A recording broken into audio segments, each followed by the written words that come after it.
I'm Finn from BOAS, and we're here in Amsterdam in the store. This is our first vintage denim store in Amsterdam. We also sell online. We're with 3 founders now, so I'm not the only one. I felt like I wanted to change my career, and my background is really in for-profit and business and entrepreneurship. I still think companies are amazing at solving problems for money.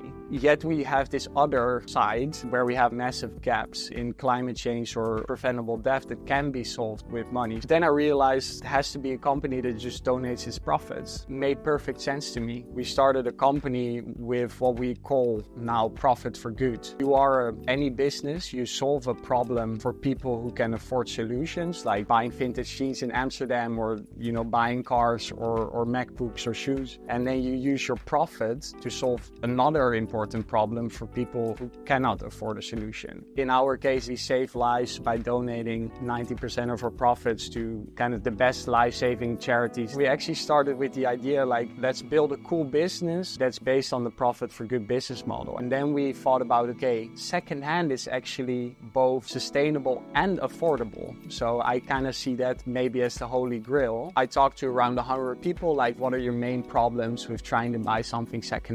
The biggest reasons are basically versions of it's very difficult and slow. Fast fashion is fast. People like fast and easy and cheap. So what if we can make vintage fashion fast? Maybe that's the solution to actually getting a lot more people to buy vintage. Now we're obsessively focused on that problem. So both in this store and online, we focus on making it fast. We also started selling jeans because jeans are the hardest thing to sell both online and offline. Usually you'll find a lot of companies trying to solve easy problems like easy money, or they start doing drop shipping or whatever the thing is. But we really believe in actually solving a hard problem. If you solve a harder problem, there's actually a lot more growth and potential. Vintage jeans are notoriously hard to sell online because in 1980s Levi's size 28 is like a modern 24, 25, 26, 28, 29 or 30 if you really stretched it. So basically you have no clue, so you have to remeasure it. Where